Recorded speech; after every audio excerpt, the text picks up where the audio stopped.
Hello students, star ion science IQ YouTube চ্যানেলে তোমাদের সকলকে ওয়েলকাম। আজ আমরা ওয়েস্ট বেঙ্গল বোর্ডের ক্লাস 11-এর নিউ সেমিস্টার সিস্টেমের সিলেবাস অনুযায়ী বায়োলজি সাবজেক্টের প্ল্যান্ট অ্যানাটমি টপিকের ওপর ইম্পর্টেন্ট কোশ্চেন অ্যান্সার নিয়ে আলোচনা করব।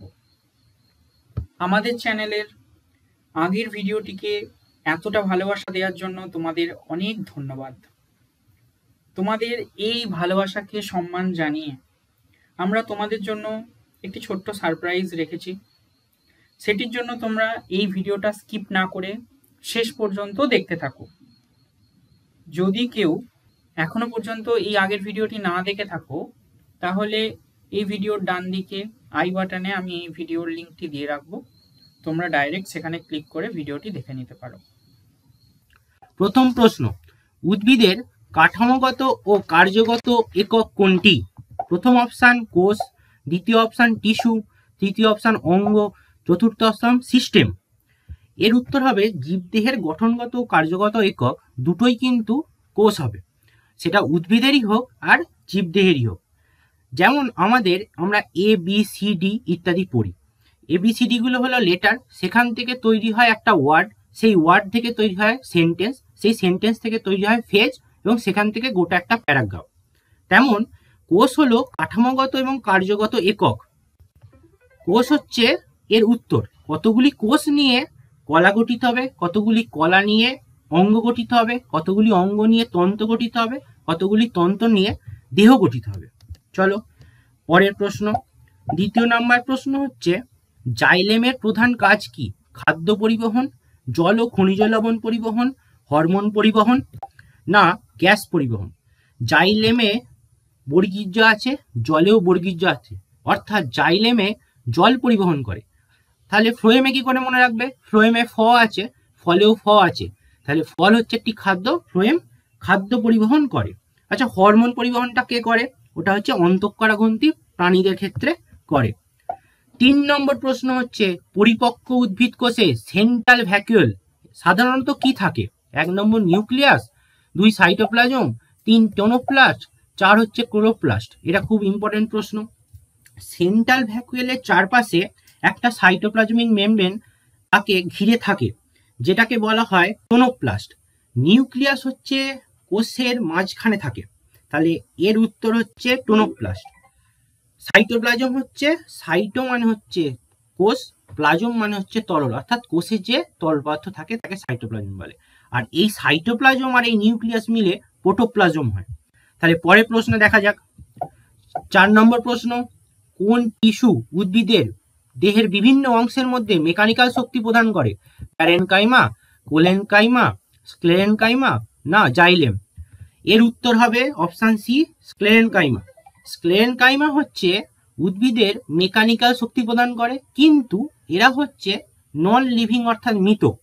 অপশান এ যেটা প্যারেনকাইমা আছে সেটা হচ্ছে সবুজ অংশ, অর্থাৎ ফটোসিনথেসিস করে। আর কোলেনকাইমা এরাও স্ক্লেরেনকাইমার মতো স্ট্রেংথ প্রোভাইড করে, but the difference is that sclerenchyma হলো একটা নন লিভিং এবং কোলেনকাইমা হলো লিভিং। আচ্ছা, পরের প্রশ্ন দেখা যাক।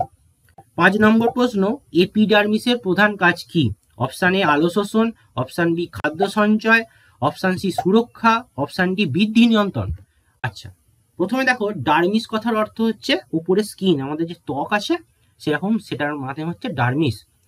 গাছেরও ত্বক আছে, গাছের ত্বকের উপরের অংশটাকে বলা হয় এপিডার্মিস, ভিতরের অংশটাকে বলা হয় এন্ডোডার্মিস। উপরের অংশটি সুরক্ষা প্রদানে ব্যবহার করা হয়। এবার আসি সারপ্রাইজের কথায়। রায়মার্টিন কোশ্চেন ব্যাংক 2024 সিরিজের প্রথম ভিডিওতে আমরা ফার্স্ট সেমিস্টারের বায়োলজি সাবজেক্টের মডেল কোশ্চেন পেপার 1-এর প্রথম 19টি কোশ্চেন অ্যান্সার সহ বিস্তারিত আলোচনা করেছিলাম। তার সঙ্গে আমরা ওএমআর সিটে যে এক্সাম হবে সেটি কেমনভাবে ওএমআর সিট ফিল আপ করতে হয়, ওএমআর সিট কেমন হয়, সেই সম্পর্কে কিছু ধারণা দিয়েছিলাম। এবার নেক্সট পার্টে কোশ্চেন ব্যাংকের মডেল কোশ্চেন পেপার 1-এর বাকি থাকা সমস্ত কোশ্চেনগুলোর অ্যান্সার সম্পর্কে আমরা ভিডিও আনব। এটার সঙ্গে যেটা সারপ্রাইজ তোমাদের জন্য থাকবে সেটি হলো, আমরা একটি কাস্টমাইজড ওএমআর সিটের ব্যবস্থা করতে চলেছি, যেটি আমরা আমাদের প্রত্যেক ভিউয়ার্সকে ফ্রি অফ কস্ট গিফট হিসেবে দিতে চাই। তোমরা অবশ্যই চাও তো নাকি? আর এটা কেমন লাগলো শুনে তোমরা কমেন্টে অবশ্যই জানাবে।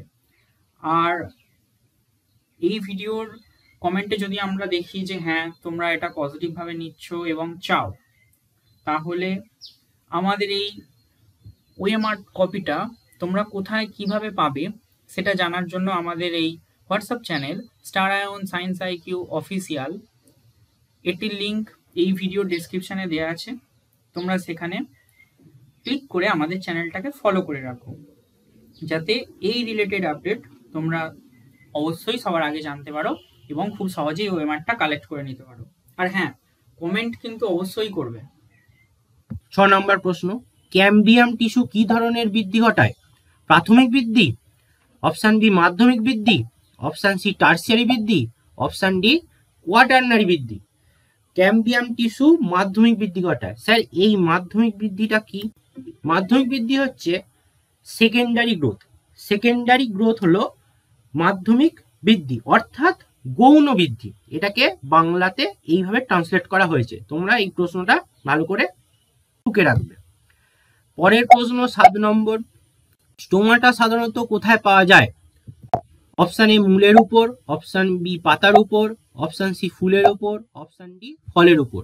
এর উত্তর হচ্ছে পাতার উপর। স্যার স্টোমাটা কি? স্টোমাটা হচ্ছে পত্ররন্ধ্র। পত্ররন্ধ্র পাতার উপরে পাওয়া যায়। এবার এখান থেকে আর একটা প্রশ্ন করা যায় যে গার্ড সেল বা রক্ষীকোষ কোথায় থাকে? স্টোমাটা বা পত্ররন্ধ্রের দুপাশে কিডনি আকৃতির দুটি অংশ থাকে, কিডনি আকৃতির, তার নাম হচ্ছে গার্ড সেল বা রক্ষীকোষ। পরের প্রশ্ন দেখা যাক, 8 নম্বর প্রশ্ন, কোষের দেয়ালে সেলুলোজের পাশাপাশি আর কোন পদার্থ পাওয়া যায়? Option A protein, option B lipid, option C lignin, option D DNA. এর উত্তর হচ্ছে অপশান সি লিগনিন। কোষের দেয়ালে সেলুলোজের পাশাপাশি আর লিগনিন পাওয়া যায়। লিগনিন হচ্ছে ইমপারমিয়েবল টু ওয়াটার, অর্থাৎ ওয়াটার এর মধ্যে দিয়ে যেতে পারে না, ঠিক তেমন সেলুলোজের মধ্যে দিয়েও। প্রোটিন, লিপিড, ডিএনএ এগুলো অপশানে উত্তর হবে না।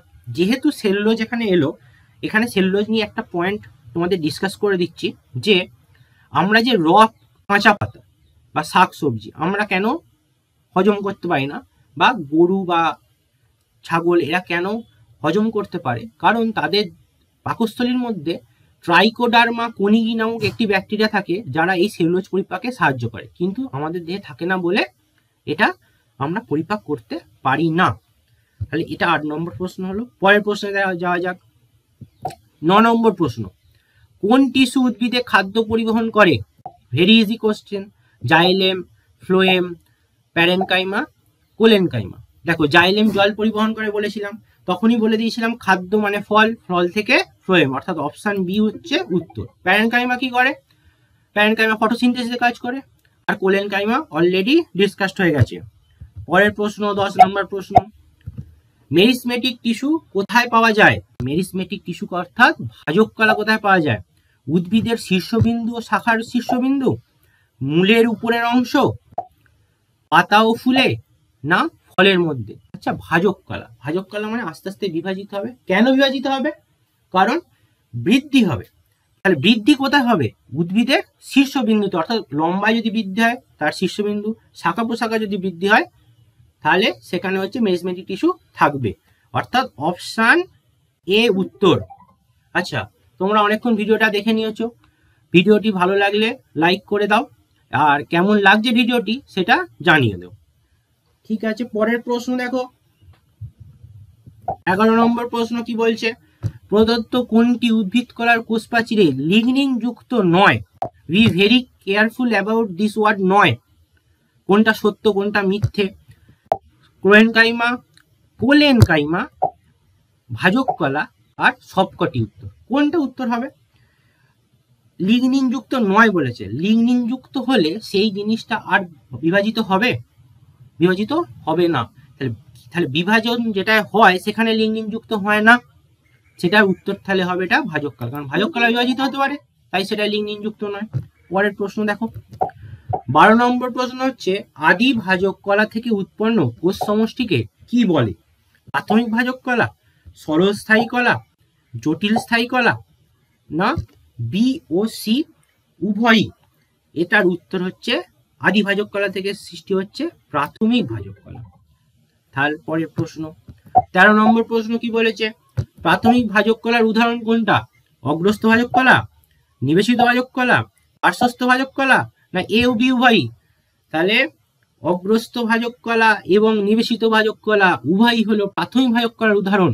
পার্শ্বস্থ ভাজক কলা প্রাথমিক ভাজক কলার উদাহরণ নয়। ওই জন্য এর অপশন উত্তর হচ্ছে অপশন ডি, এ ও বি উভয়ই। এই সমস্ত প্রশ্নের ক্ষেত্রে বেশিরভাগ ক্ষেত্রে উভয় উত্তর হয়। আমাদের চ্যানেলে এর আগে ট্যাক্সোনমি ও সিস্টেমেটিক্স টপিক্সের ওপর ক্লাস 11 এর একটি ভিডিও এসেছিল। এরপর আজকে ভিডিও হচ্ছে কি প্ল্যান্ট অ্যানাটমির ওপর। আমাদের এই চ্যানেলে অলরেডি কোশ্চেন ব্যাংকের একটি প্লেলিস্ট আছে, যার আন্ডারে রায়মার্টিনের যে মডেল কোশ্চেন পেপারগুলো আসছে তার ভিডিওগুলি আসবে। আর একটি প্লেলিস্ট তোমরা দেখতে পাবে, এই ক্লাস 11 এর বায়োলজি সাবজেক্টের টপিক নিয়ে একটা প্লেলিস্ট থাকবে। এই যে ট্যাক্সোনমির ভিডিওটা রয়েছে এইটা, আজকে এই যে প্ল্যান্ট অ্যানাটমির ভিডিওটা হচ্ছে, এইগুলো ক্লাস 11 এর বায়োলজি টপিক প্লেলিস্টের আন্ডারে আসবে। তাহলে দেখো ভালো করে বুঝে নাও, আমাদের চ্যানেলে দুটো প্লেলিস্ট হবে ক্লাস 11 এর, একটা টপিকের ওপর যার আন্ডারে ট্যাক্সোনমি সিস্টেমেটিক্স আসছে, প্ল্যান্ট অ্যানাটমি আসবে, আর একটা থাকবে কোশ্চেন ব্যাংকের ওপর। সেই প্লেলিস্টের আন্ডারে কোশ্চেন ব্যাংকের যে ভিডিওগুলো পরপর আসছে বা আসবে সেগুলো তার আন্ডারে চলে আসবে। আর ভিডিও কেমন ভাবে আসবে? ভিডিও আসবে অল্টার ওয়েতে, মানে আমাদের প্রথম এসেছিল এই ট্যাক্সোনমির ভিডিও, তারপরে এসছে কোশ্চেন ব্যাংকের একটা ভিডিও, তারপরে আসছে টপিকের ভিডিও, আবার আজ যেটা হচ্ছে প্ল্যান্ট অ্যানাটমির ওপর, এরপরে নেক্সট ভিডিও আসবে আবার কোশ্চেন ব্যাংকের ওপর, তারপরে আবার টপিক কোনো একটা, এইভাবে অল্টারনেট ভাবে আমাদের ভিডিও আসবে চ্যানেলে। 14 নম্বর বলছে যে প্রদত্ত কোনটি প্রাথমিক ভাজক কলা নয়? প্রোক্যাম্বিয়াম, করক্যাম্বিয়াম, গ্রাউন্ড মেরিস্টেম, না প্রোটোডাম? প্রদত্ত কোনটি ভাজক কলা নয় বলেছে। নয় হলে হবে করক্যাম্বিয়াম, বা এর অপর নাম হচ্ছে ফেলোজেন। এই করক্যাম্বিয়াম হচ্ছে একটি গৌণ ভাজক কলা। করক্যাম্বিয়াম বিষয়টি কি আমি পরে তোমাদের আলোচনা করে দিচ্ছি, এই ক্যাম্বিয়াম নিয়ে অনেকের অসুবিধা হয়। গ্রাউন্ড মেরিস্টেম হচ্ছে ভূমি ভাজক কলা। তারপরের প্রশ্নটা দেখো, 15 নম্বর প্রশ্ন, প্রদত্ত কোনটি উৎপত্তিগতভাবে প্রাথমিক ভাজক কলা নয়? ফ্যাসিকুলার ক্যাম্বিয়াম, আদি ভাজক কলা, করক্যাম্বিয়াম, না নিবেশিত ভাজক কলা? এটার উত্তর হবে ওই একই, করক্যাম্বিয়াম বা ফেলোজেন। আগের যেটা প্রশ্ন তারই হুবহু অনুরূপ প্রশ্ন হচ্ছে এটি। তারপরের প্রশ্ন দেখো, 16 নম্বর প্রশ্ন, খুব ইম্পর্টেন্ট প্রশ্ন। প্রদত্ত বৈশিষ্ট্যগুলির মধ্যে কতগুলি ভাজক কলার বৈশিষ্ট্য? আমরা এখানে অপশন এলিমিনেশন টেকনিক ইউজ করব। আগের ভিডিওতে তোমাদের শিখিয়ে দিয়েছি, যারা দেখোনি দেখে নাও। অপশন 1 নম্বর অপশনটা হচ্ছে কোষ আকারে ছোট হয়, ভাজক কলার আকারে ছোট হয়, তাহলে একটা হলো। কোষ প্রাচীর পুরু লিঙ্কনিং যুক্ত, কিছুক্ষণ আগেই পড়েছি ভাজক কলার লিঙ্কনিং যুক্ত হয় না, তাহলে এটা অপশনটা ভুল। 3 নম্বর হচ্ছে কোষান্তরন্ধ্র অনুপস্থিত, ঠিক। ভ্যাকুয়াল অনুপস্থিত, ঠিক। পরিণত কোষ দ্বারা গঠিত, ভাজক কলা কি করে পরিণত হবে? ভাজক কলা তো নতুন নতুন বিভাজিত হচ্ছে, তাহলে এই অপশনটা ভুল। কোষগুলি সজীব, অবশ্যই ভাজক কলার কোষগুলি সজীব, ওই জন্যই বিভাজিত হতে পারছে। আর বিভাজনে অক্ষম, না, বিভাজনে ভাজক কলা সক্ষম। তাহলে কটা হলো? 1, 2, 3, 4, অপশন বি উত্তর। তারপরের প্রশ্ন দেখো, স্থায়ী কলা থেকে উৎপন্ন বিভাজনে সক্ষম কলাকে কি বলে? স্থায়ী কলা থেকে উৎপন্ন বিভাজনে সক্ষম কলাকে কি বলা হয়? বলছে নিবেশিত ভাজক কলা, নাকি গৌণ ভাজক কলা, প্রাথমিক ভাজক কলা, না অগ্রস্থ ভাজক কলা? এর উত্তর হবে অপশন বি, গৌণ ভাজক কলা। গৌণ ভাজক কলা কি? গৌণ ভাজক কলা হচ্ছে রেসপন্সিবল ফর সেকেন্ডারি গ্রোথ, অর্থাৎ পার্শ্বীয়ভাবে বৃদ্ধি পায়। পার্শ্বীয়ভাবে বৃদ্ধি মানে গাছ লম্বায় বাড়ে, সাইডে বাড়ে। সাইডে বাড়াটাকে পার্শ্বীয়ভাবে বৃদ্ধি বলে। যদি পার্শ্বীয়ভাবে বৃদ্ধি পায় তাহলে গাছটা গুঁড়িটা বড় বড় হবে, তাহলে ব্যাসার্ধে বৃদ্ধি পাবে। ধরো একটা গোল টেনে নিলে তাহলে তার থেকে ব্যাসার্ধে বৃদ্ধি পাবে, তাহলে সেইটা হচ্ছে গৌণ ভাজক কলা, অর্থাৎ পার্শ্ব বৃদ্ধিতে সাহায্য করে। 18 নম্বরটা দেখো, ইন্টারফ্যাসিকুলার ক্যাম্বিয়াম হলো প্রাথমিক ভাজক কলা, প্রোটোডাম, আদি ভাজক কলা, না গৌণ ভাজক কলা? ক্যাম্বিয়াম জিনিসটা কি? অনেকগুলো প্রশ্নে ক্যাম্বিয়াম আছে, ছাত্রীদের এতে অসুবিধা হয়। দেখো পরের স্লাইডে আগে আলোচনা করি, তারপর প্রশ্নটা ফিরে আসছি। এইটা হচ্ছে 3টে ছবি ক্যাম্বিয়ামের। ক্যাম্বিয়াম হলো জাইলেম আর ফ্লোয়েমের মধ্যে ভাজক কলা যেরকম ভাবে বিস্তৃত থাকে, ভাজক কলাটি যেভাবে বিস্তৃত থাকে সেটা হচ্ছে ক্যাম্বিয়াম। এই ক্যাম্বিয়ামকে অনেকভাবে ভাগ করা যায়। একটা হচ্ছে ফ্যাসিকুলার ক্যাম্বিয়াম বা ইন্ট্রাফ্যাসিকুলার ক্যাম্বিয়াম। যাই ফ্যাসিকুলার ক্যাম্বিয়াম তাই ইন্ট্রাফ্যাসিকুলার ক্যাম্বিয়াম। তার সঙ্গে আছে ইন্টারফ্যাসিকুলার ক্যাম্বিয়াম, তার সঙ্গে আছে কর্ক ক্যাম্বিয়াম, আর একটা আছে ভাস্কুলার ক্যাম্বিয়াম। একটা একটা করে আলোচনা করছি। কর্ক ক্যাম্বিয়াম হচ্ছে যদি আমরা একটা গাছের গুড়ির বাইরে থেকে ভিতরের দিকে ঢুকি, তাহলে বাইরের অংশের প্রথমটা বার্ক বা যেটা হচ্ছে বাকল বলে, তার পরের অংশটা হচ্ছে কর্ক ক্যাম্বিয়াম, তার পরের অংশটা হচ্ছে ভাস্কুলার ক্যাম্বিয়াম। আমরা কিন্তু বাইরে থেকে ভেতরের দিকে ঢুকছি, তাহলে bark, cork cambium, vascular cambium. তারপরে এই দেখো সাদা অংশটা, এই সাদা অংশটাকে বলা হয় স্যাপুড, তারপরের অংশটাকে বলা হয় হার্টউড, তারপরে হচ্ছে বর্ষ বলা হয় বা গ্রোথ রিং। এটা কি কাজ, এটা কি কাজ গো? তোমার হচ্ছে কতটা গাছটার বয়স সেটা বোঝাতে এই গ্রোথ রিংটাকে কাউন্ট করা হয়। আর তার একদম মাঝখানে আছে মজ্জা বা পিত। তাহলে এর সব থেকে বাইরে দ্বিতীয় স্তরের নাম হচ্ছে কর্ক ক্যাম্বিয়াম। এর কাজ কি? প্রতিরক্ষার জন্য কাজে লাগে, অনেক প্যাথোজেনের ভেতরে ঢুকতে দেয় না, আর ওয়াটার লস হতে দেয় না। ওয়াটার লস হতে দেয় না কেন? কারণ কর্ক ক্যাম্বিয়াম লিগনিন, সেলুলোজ নিয়ে গঠিত, এরা জলটাকে বাইরে বেরোতে দেয় না। তাহলে এটা কর্ক ক্যাম্বিয়াম হয়ে গেল। এবার তুমি এসো ইন্ট্রাফ্যাসিকুলার ক্যাম্বিয়ামে, যেখানটা দেখো ইন্টারফ্যাসিকুলার ক্যাম্বিয়াম কারসারটা আছে। এটা হচ্ছে এই যে নীল অংশটা হচ্ছে এই যে নীল অংশটা, এই যে নীল অংশটা ভেতরের দিকে, এটা হচ্ছে কি জাইলেম, তার বাইরের দিকটা কি আছে ফ্লোয়েম। এই জাইলেম আর ফ্লোয়েমের মাঝখানে যে হলুদ অংশটা সেটা হচ্ছে ইন্ট্রাফ্যাসিকুলার ক্যাম্বিয়াম। তাহলে জাইলেম আর ফ্লোয়েমের মাঝখানে ইন্টারফ্যাসিকুলার ক্যাম্বিয়াম, তাহলে জাইলেম, ফ্লোয়েম আর ইন্টারফ্যাসিকুলার ক্যাম্বিয়াম। আবার দেখো পরেরটা জাইলেম, ফ্লোয়েম, ইন্টারফ্যাসিকুলার ক্যাম্বিয়াম। এই দুটো মাঝখানে ইন্টারফ্যাসিকুলার ক্যাম্বিয়াম, বানানটা খেয়াল রাখবে, INTER, ইন্টারফ্যাসিকুলার ক্যাম্বিয়াম। তাহলে ইন্ট্রা কি ইন্টার কি বোঝা গেল? ইন্টারফ্যাসিকুলার ক্যাম্বিয়াম আর ইন্ট্রাফ্যাসিকুলার ক্যাম্বিয়াম যুক্ত হয়ে ইন্টারফ্যাসিকুলার ক্যাম্বিয়াম আর ইন্ট্রাফ্যাসিকুলার ক্যাম্বিয়াম যুক্ত হয়ে ভাস্কুলার ক্যাম্বিয়াম গঠন করে। এই ভাস্কুলার ক্যাম্বিয়াম জাইলেম ফ্লোয়েম গঠন করে। বুঝতেই পারছো তোমার স্ট্রাকচারটা দেখে। আরেকটা হচ্ছে দুটো ভাস্কুলার ক্যাম্বিয়ামের মাঝখানে, এই একটা ভাস্কুলার ক্যাম্বিয়াম, এই একটা ভাস্কুলার ক্যাম্বিয়াম, এর মাঝখানে ইন্টারফ্যাসিকুলার ক্যাম্বিয়াম উপস্থিত। ঠিক আছে, দেখো পুরো ক্যাম্বিয়ামের ছবি এবং সমস্ত রকম কনসেপ্ট, অর্থাৎ কর্ক ক্যাম্বিয়াম, ফ্যাসিকুলার ক্যাম্বিয়াম যেটাই ইন্ট্রাফ্যাসিকুলার ক্যাম্বিয়াম, তার সঙ্গে ইন্টারফ্যাসিকুলার ক্যাম্বিয়াম, সেইগুলো নিয়ে জাইলেম ফ্লোয়েম, এবং ওই জাইলেম ফ্লোয়েম থেকে ভাস্কুলার ক্যাম্বিয়াম বা ভাস্কুলার বান্ডিল যেটা বলা হয় সেটাকে আলোচনা করে দিলাম। এবার প্রশ্নে ফিরে এসো, ইন্টারফ্যাসিকুলার ক্যাম্বিয়াম হলো কি? প্রাথমিক ভাজক কলা, প্রোটোডার্ম, আদি ভাজক কলা না গৌণ ভাজক কলা? তাহলে গৌণ ভাজক কলা, অপশন ডি উত্তর। এরপরে দেখো 19 নম্বর প্রশ্নে কি বলেছে, প্রদত্ত কোনটি গৌণ ভাজক কলা? ভাস্কুলার ক্যাম্বিয়াম, কর্ক ক্যাম্বিয়াম, ফ্যাসিকুলার ক্যাম্বিয়াম না সবকটি? এবার তোমরা বলতে পারবে। তোমাদের ভাস্কুলার ক্যাম্বিয়ামও ডিসকাস করে দিচ্ছি, কর্ক ক্যাম্বিয়াম তোমরা ছবিতে দেখে নিয়েছো, ফ্যাসিকুলার ক্যাম্বিয়ামও তোমরা অলরেডি দেখে নিলে। তাহলে উত্তর কোনটা হবে? উত্তর হবে অপশন ডি, সবকটি। 20 নম্বর প্রশ্ন, দুটি স্থায়ী কলাস্তরের মধ্যে অবস্থানকারী ভাজক কলাকে বলে? অপশন এ গৌণ ভাজক কলা, অপশন বি নিবেশিত ভাজক কলা, অপশন সি পার্শ্বস্থ ভাজক কলা, অপশন ডি আদি ভাজক কলা। দুটো কলাস্তরের মাঝখানে বলেছে, দুটো কলাস্তরের মাঝখানে যে ভাজক কলা থাকবে সেটা দুটো স্থায়ী কলাস্তরের মাঝখানে নিবেশিত হয়ে থাকবে। তাহলে অপশন উত্তর হবে নিবেশিত ভাজক কলা। আজকের ভিডিওতে প্ল্যান্ট অ্যানাটমি এর 20টি প্রশ্ন উত্তর নিয়ে বিস্তারিত আলোচনা করা হলো, যেগুলো খুব ইম্পর্টেন্ট এমসিকিউ, একদম ডিটেলসে আলোচনা করা হয়েছে।